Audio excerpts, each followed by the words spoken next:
Oh yes, my people, this is Smart Okosin TV show.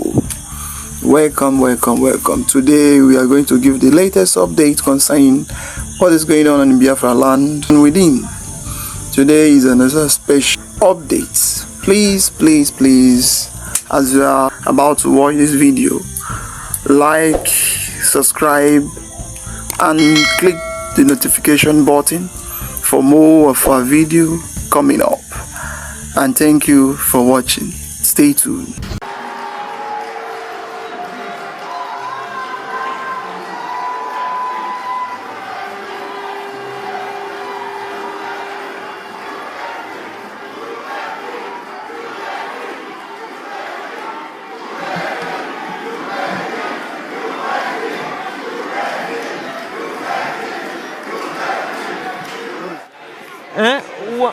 I think Agazie, yeah.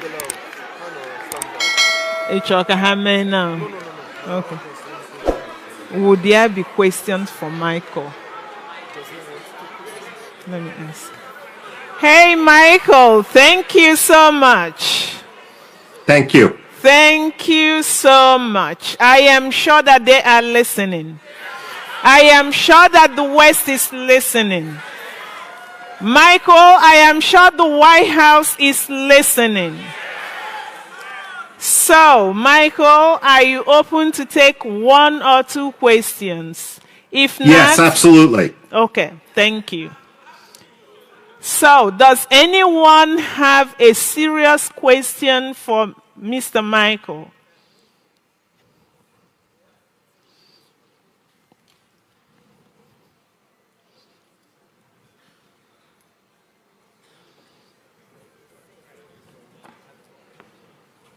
Hail Biafra.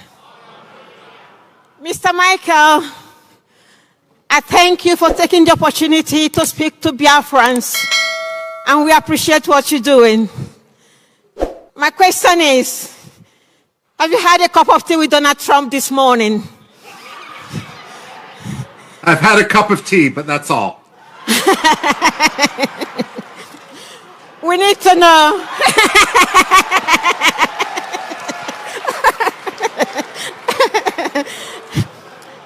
We need to know, with your own experience, what do you think Donald Trump will be saying at this moment? Let me put it this way. Personnel is policy.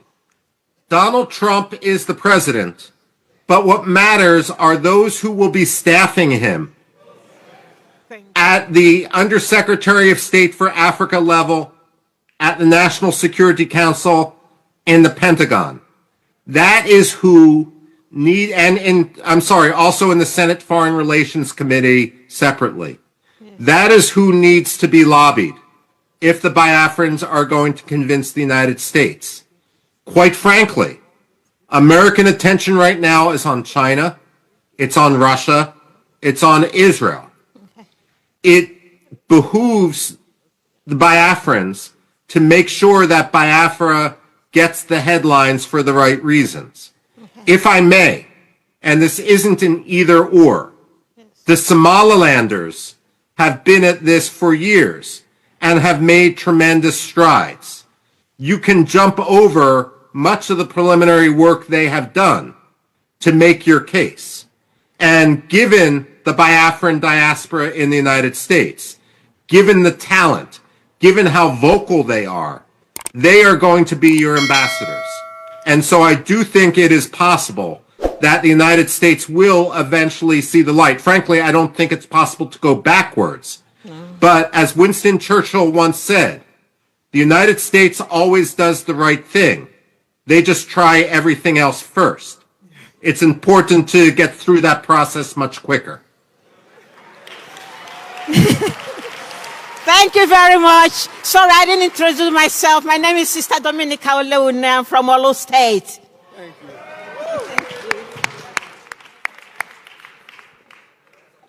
Thank you. Okay.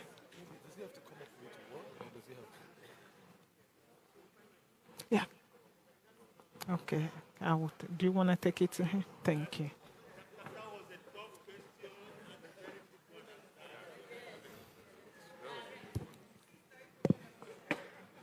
Michael, I'm sorry. I wanted to stay down because I thought I was very tall. But let me climb up here. I want to thank the Biafran government in exile for bringing Ambazonia team here today. This is a wonderful opportunity. My legs are shaking, and I want to say it's a pleasure to have met and listened to Mr. Michael. In fact, I don't just know. I'm pumping out, and I want to make him to understand that Biafra and Ambazonia are seismic twins. I'm seeing him here. I was looking there. All right. Hello.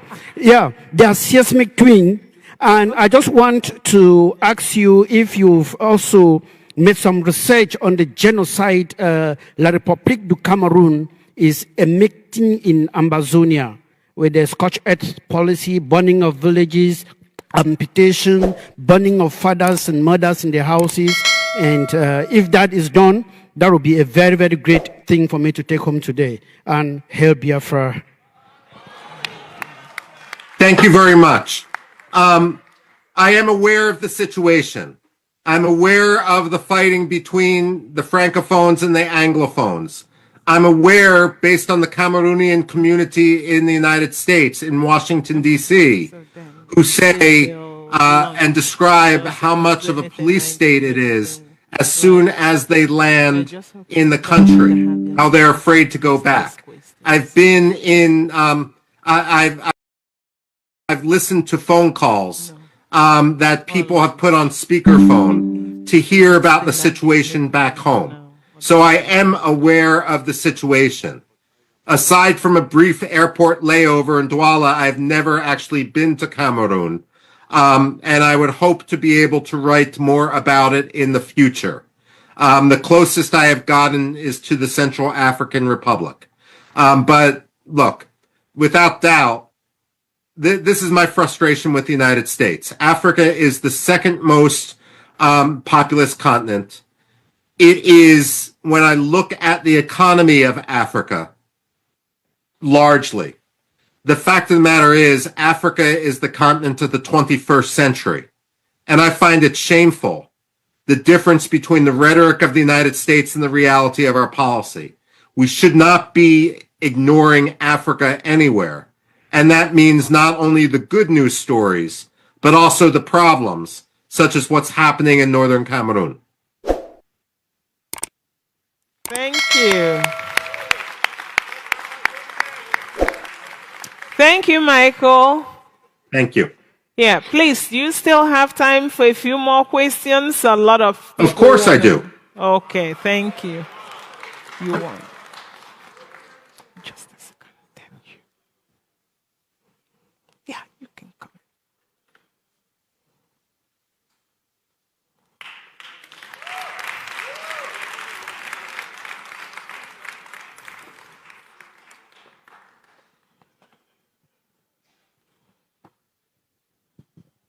Good day, Michael. Good day. How are you doing? Very good, thank you. My name is Dr. Ngozi Orobweze. I am the Chief of Staff to the United States of Biafra.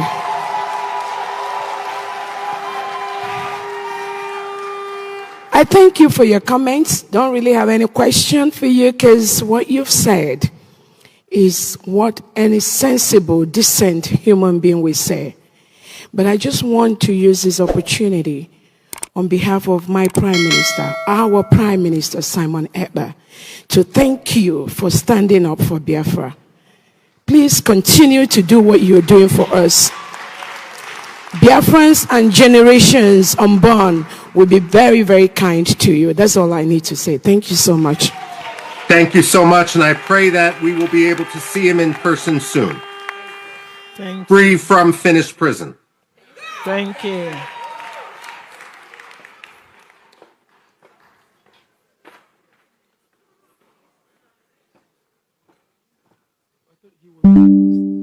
Who? Who? Oh, this one? Okay. So, Michael, we have a young man who wants to speak to you from the perspective of the youth of Biafra. Thank you. Hello, Michael. How are you doing today? Pretty good, thank you so much. That's good. So my name is Chimuchem Anyomre. My family have brought me out here today to understand about this fight for Biafra and this freedom. And my question is there any way or any advice that you can give to us to be able to, influence the other young students or young people who want to try and at least contribute or try and help out spreading the word and trying to get a lot of people to get involved with this freedom for our Biafra and everything? Yes, my advice is always write, and write. But don't write simply for the Biafran community. You're writing for people who already agree with you. You want to write specifically for non-Biafrans. You want to write for people that disagree with you. You never want to look at someone as your enemy, but rather as someone who is wrong and needs to be convinced to be right. And if you push them into a corner, it's natural human nature that they're going to dig in their heels. But if they are if it's not a personalized discussion, but rather a discussion of facts, then they can save face when they switch sides and understand that freedom and liberty for Biafra matter. So write for university newspapers, write for school newspapers, write for local newspapers, and write for national news outlets. What I would always say, again, as a writer, and this is something that I've always scratched my head about. You can see I've scratched all my hair off. The fact of the matter is that people will say, not on the Biafra issue, but on other issues, I wrote a letter to the New York Times and they refused to publish it, so I'm emailing it around, and the letter is 2,000 words long. Wow. But New York Times letters are only 125 words. It's not that the New York Times disagreed with Biafra. It's that the letter didn't fit the format. So my advice as someone who's published more than 4,000 op-eds, articles, book chapters, and so forth, is you always look at the other letters, articles, and so forth that are published, and you copy the style precisely. No one is going to make an exception for you. So once you get the system, it's actually easy to get published. Editors need a lot of material. I would also say, and I say this, one of my jobs is as an editor. Editors can be very lazy people.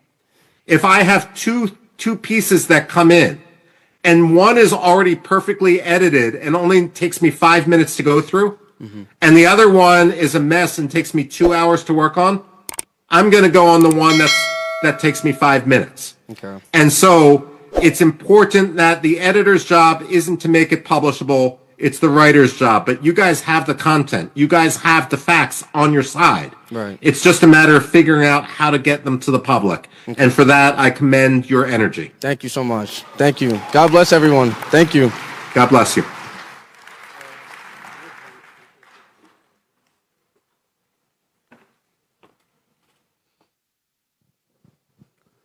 Thank you, Mr. Michael, for your support.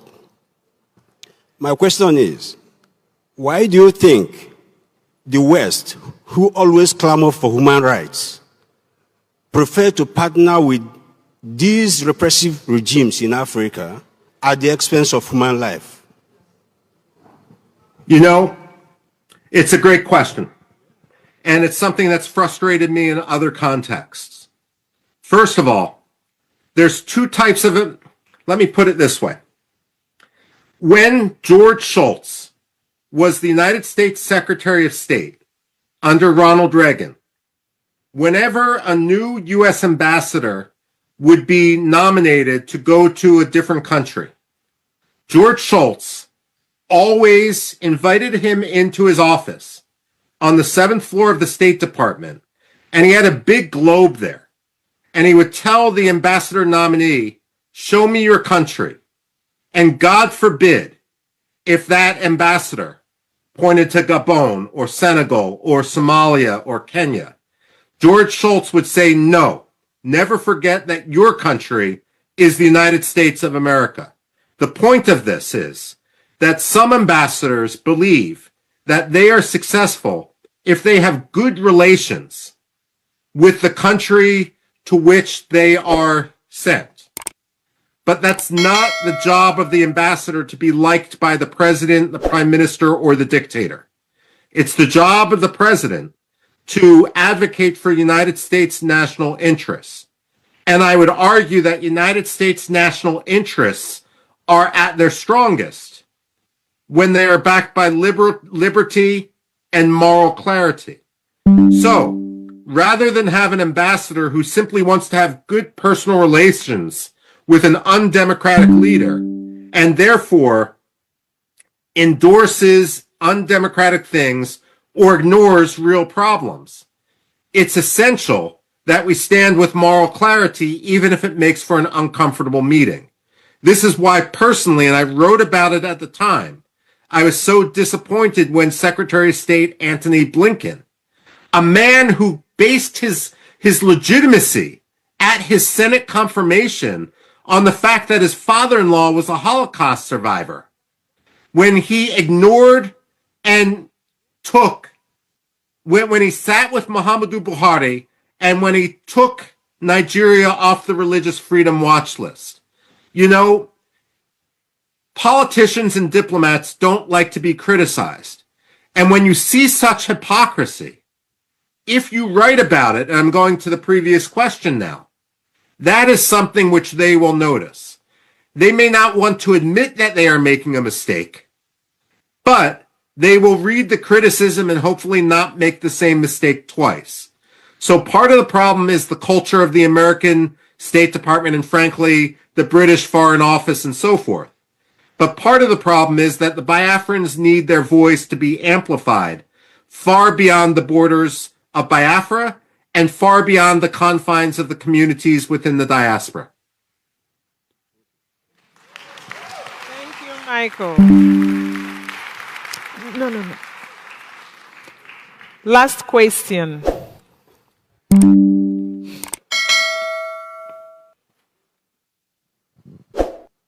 Thank you, Michael. Thank you. Yeah, we really appreciate you. I have two questions for you. Okay. Yes. Can you please promise the Biafran people that you will keep exposing the Nigerian government and keep exposing their atrocity, and you do the best you can to write up more, whatever you can, to speed up the release of our leader, Prime Minister Simon Ekpa, which I call my boss. I came across one of your tweets. That was really good. We appreciate you. Please promise the Biafran people that you will keep helping us in fighting our cause. We look up to you and we believe that you know what we are fighting for. And we really appreciate you. And can Biafran people hear from you, if we can hold you accountable with your word that you will always be with us?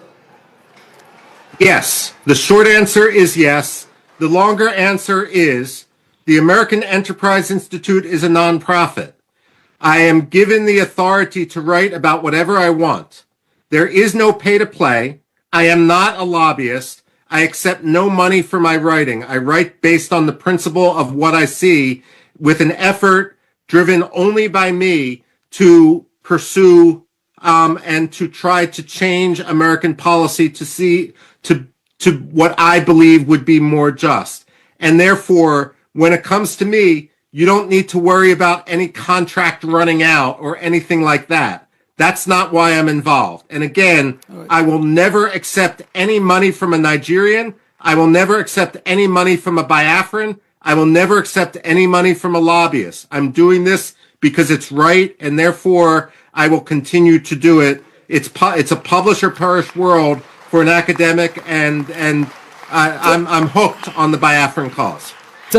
Thank you very much. One more again, Congressman Jim Moran, which I know you know, and he's our lobby, and we actually have an alliance here with us as well. Can you as well promise Biafrans that you will work closely, I know, with your, what you're doing, and Congressman Moran and alliance, they'll be doing a good job, that you work closely with them as well to bring justice for Biafran people. Thank you. If I may just say, I've testified in Congress before Jim Moran. when he was in Congress. And the congressman and I disagree on everything. It wasn't a pleasant hearing for me, and it may not have been a pleasant hearing for him. But you know, sometimes principle unites. And whatever disagreements we may have on other issues, they don't extend to Biafra. And it's a pleasure to work with allies wherever one can find them, on any side of the aisle. Biafra should not be a partisan cause in the United States. It should be a cause of principle, and therefore I know that we will continue to work towards a common goal when it comes to justice and freedom and liberty for Biafra. I commend Jim Moran for what he's been doing, because partisanship doesn't come into play with it. Thank you very much.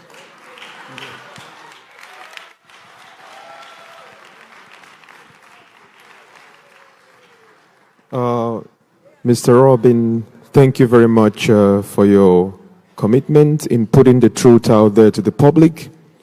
On behalf of the Prime Minister, as the government representative in Europe, and I also live in Finland here, in your own words, what would you tell the Finnish authorities right now in regards to the allegations of incitement by our Honorable Prime Minister? You know, Finland's got to be on the right side of history. Finland especially should live up to its status, its claim as being the freest country on earth. That's what Freedom House ranked it as. And right now they're endangering their status. I should note that this isn't just a Nigeria-Finland issue. When there was an argument, when there was an effort for Finland and Sweden to join NATO, Turkey tried to blackmail both, but mostly Sweden, in order to betray Kurds, and Kurdish dissidents and Kurdish free speech in Sweden, in order to get Recep Tayyip Erdogan to drop his objection to Sweden's accession to NATO. And in the end, Sweden betrayed its principles, and Recep Tayyip Erdogan, while he allowed Sweden in NATO, gratuitously humiliated Sweden. Finland should not allow itself to be gratuitously humiliated by a country that violates religious freedom, by a country that violates democracy, by a country that has been guilty of genocide. Finland must be better, and they must recognize that they should not be an arm of transnational repression.